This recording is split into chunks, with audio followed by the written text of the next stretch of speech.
Hello everyone. Nationalism in India में इसके पहले हमने फर्स्ट वर्ल्ड वॉर के क्या इफेक्ट थे उसके बारे में देखा। अब हम देखेंगे कि आइडिया ऑफ सत्याग्रह, सत्याग्रह क्या होता है और सत्याग्रह का आइडिया किस तरीके से इंडिया में इमर्ज हुआ और गांधी जी की क्या जर्नी रही। उन्होंने सत्याग्रह के थ्रू किस तरीके से लोगों के मन में, लोगों में एक रे ऑफ होप जो है वो किस तरीके से गांधी जी ने जगाया और उन्होंने क्या क्या किया, वो सारी चीजें, क्या क्या कौन कौन से मूवमेंट किए जो सत्याग्रह पे बेस्ड थे, वो सारी चीजें इस वीडियो में हम देखने वाले हैं। तो फर्स्टली हम देखते हैं कि सत्याग्रह का मतलब होता क्या है। सत्याग्रह मतलब सत्य की खोज, मतलब सत्य के लिए जो आग्रह होता है, सच की राह पे चलना, कुछ भी ऐसी मतलब अहिंसा की राह में चलना, कुछ भी ऐसा नहीं करना जिसमें नॉन वायलेंस हो और लोगों को हिंसा का सामना करना पड़े। अहिंसा के रास्ते पे चलकर एक मतलब लोगों से अपनी बात मनवाना। गांधी जी का ये था कि अगर हम सही हैं तो हम सामने वाले से अपनी ईजली अपनी बात मनवा सकते हैं बिना हिंसा किए, बिना लड़ाई झगड़ा के। अगर हम अपनी चीज में सही है तो बिना लड़ाई के हम सामने कोई भी सामने जो है उससे हम अपनी बात मनवा सकते हैं। तो यही था आइडिया ऑफ सत्याग्रह। तो हमने देखा कि गांधी जी जो थे वो 1950 में साउथ अफ्रीका से इंडिया के लिए रिटर्न हुए थे। जब गांधी जी साउथ अफ्रीका में थे तो उन्होंने वहां पे बहुत ज्यादा रेशियल रिजाइन मतलब रंग भेद का उनको सामना करना पड़ा था और उन्होंने देखा कि वहां पर जो है भारतीयों में भी बहुत ज्यादा रेशियल रिजाइन जो अपार्टमेंट है उसका सामना वहां के लोगों को भी करना पड़ रहा है। तो उसके बाद वहां पर एक इंसिडेंट हुआ था गांधी जी के साथ कि वो फर्स्ट क्लास में ट्रैवल कर रहे थे। उनके पास फर्स्ट क्लास का टिकट भी था, रेलवे का, ट्रेन का। उसके बाद भी उन्हें जबरदस्ती वहां का जो टीसी था, जो टिकट कलेक्टर था, उसने उनको बोला कि आप थर्ड क्लास में जाकर सफर कीजिए, वहां पर जाकर बैठिए, आपको फर्स्ट क्लास में नहीं बैठने दिया जाएगा। उनके पास लीगल टिकट भी थी तो भी गांधी जी ने वहां जाने से मना कर दिया। उन्हें बोला कि मेरे पास तो टिकट है, लेकिन उनके बाद उन्होंने उनकी एक भी नहीं सुनी और उन्हें ट्रेन से गांधी जी को बाहर फेंक दिया। उसके बाद गांधी जी ने अपना वहां पर रहने की जो ड्यूरेशन है उसको बढ़ाई और इंडिया के लिए जो भी कुछ हो सकता था, वहां पे जो भारतीय रहते थे साउथ अफ्रीका पे और वहां के भी जो ब्लैक पीपल्स थे साउथ अफ्रीका के, उनके लिए क्या कुछ कानून बनाए गए थे, ऐसे लॉ बनाए गए थे कि वहां पे जो इंडियंस रह रहे हैं साउथ अफ्रीका में वो वोट नहीं दे सकते, जो काले लोग हैं, जो ब्लैक पीपल है वहां के, वो वोट नहीं दे सकते। तो इस तरीके से गांधी जी ने वहां पे मूवमेंट किए और एट लास्ट 1930 में साउथ अफ्रीकन गवर्नमेंट ने ये माना कि नहीं, इंडियंस के में जो है, वहां के जो इंडियंस है वो वोट दे सकते हैं, ब्लैक पीपल्स जो है वहां के वो वोट दे सकते हैं। और वहां के जो इंडियंस थे, जो मजदूर थे, वहां पे काम कर रहे थे, वहां के लोगों को भी, वहां के मजदूरों को बहुत ज्यादा प्रताड़ित किया जाता था, उनसे बहुत ज्यादा टैक्स लिया जाता था। तो गांधी जी ने वहां के इंडियंस जो वर्कर्स थे उनके टैक्स का विरोध किया और उनके टैक्स को कम करवाया। तो फाइनली ये सत्याग्रह मूवमेंट की शुरुआत जो थी वो साउथ अफ्रीका से ही हो गई थी सक्सेसफुली। जो इसका एक्सपेरिमेंट अगर हम कहें तो साउथ अफ्रीका में सत्याग्रह का एक्सपेरिमेंट गांधी जी ने बहुत अच्छे से मतलब किया था।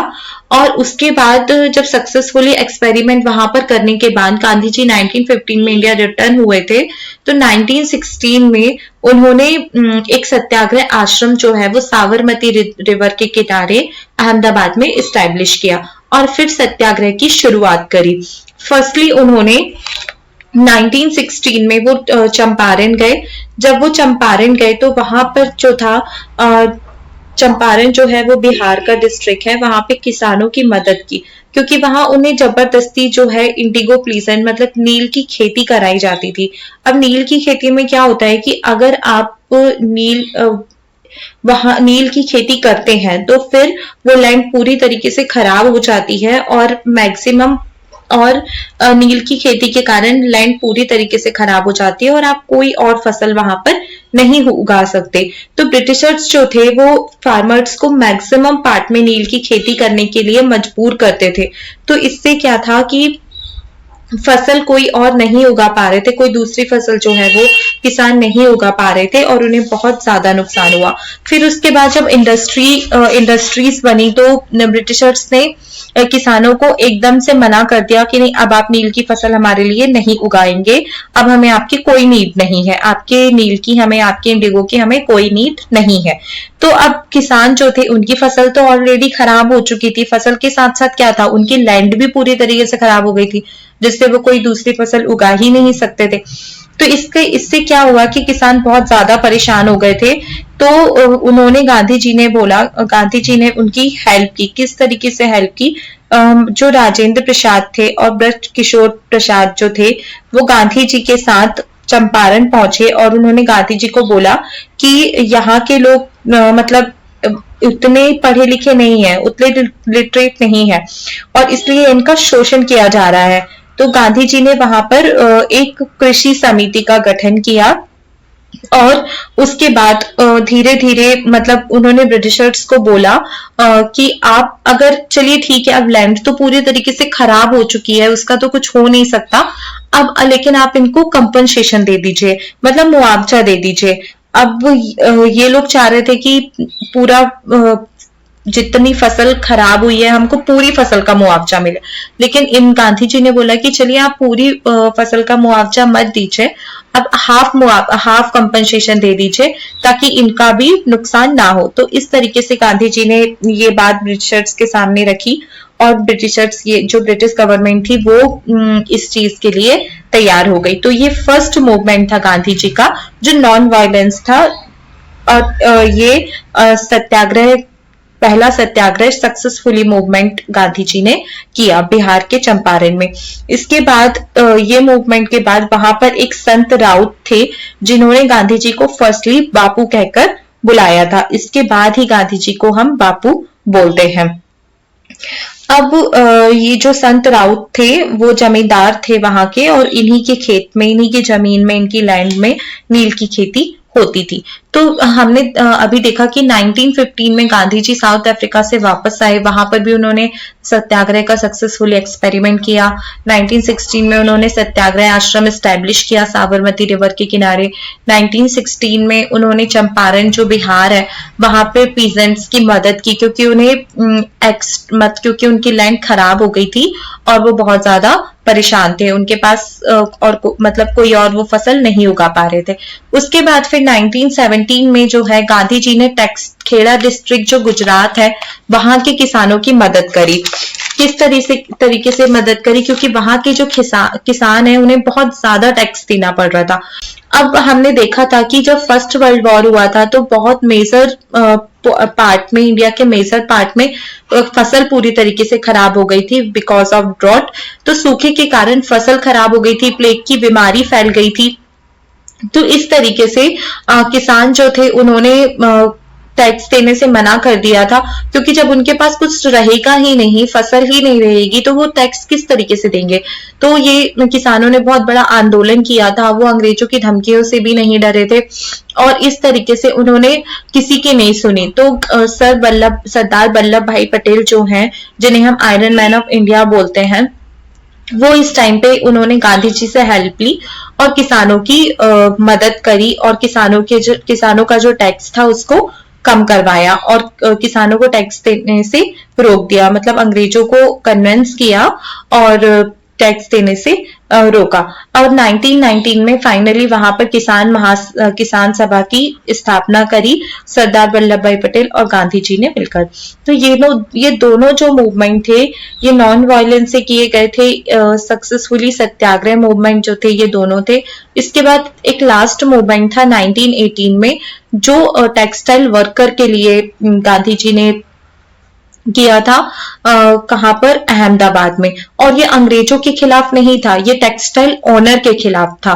तो इस तरीके से 1916 और 1917 में चंपारण और गुजरात में जो किसानों की मदद की गई थी वो अंग्रेजों के लिए थी, लेकिन 1918 में जो ये आंदोलन था वो टेक्सटाइल वर्कर्स के लिए था, टेक्सटाइल ओनर के खिलाफ।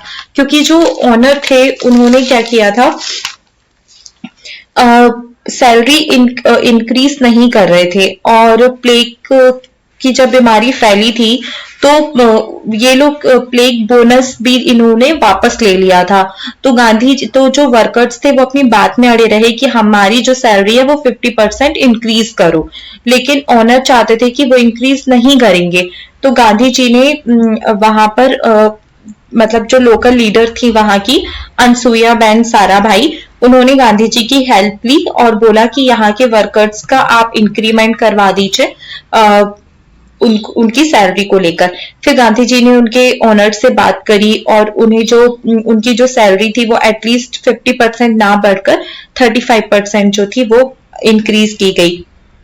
और इसके बाद अहमदाबाद में टेक्सटाइल लेबर एसोसिएशन बना और एक ट्रस्टीशिप बनी, मतलब मजदूरों का ध्यान रखा गया कि किस तरीके से वर्कर्स जो है वहां पे काम करते हैं और उन्हें जो उनकी प्रॉपर जो सैलरी है वो मिलनी चाहिए, जो प्लेग बोनस जो दिया जाता था वो उन्हें मिलना चाहिए।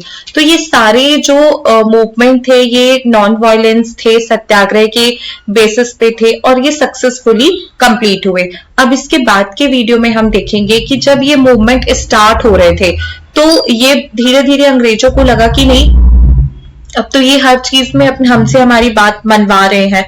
तो फिर इन्होंने कुछ नई चीज सोची, फिर रोवेल्ट एक्ट लाया। रोवेल्ट एक्ट क्या है उसके बारे में हम डीपली नेक्स्ट वीडियो में देखेंगे, क्योंकि ये सत्याग्रह जब उभर रहे थे, बहुत सारे मूवमेंट इंडिया में उभर रहे थे, तो वो लोग जो ब्रिटिशर्स थे वो डर गए थे और उसके खिलाफ उन्होंने एक रोवेल्ट एक्ट पास किया, जिसको डिटेल में हम नेक्स्ट वीडियो में देखेंगे।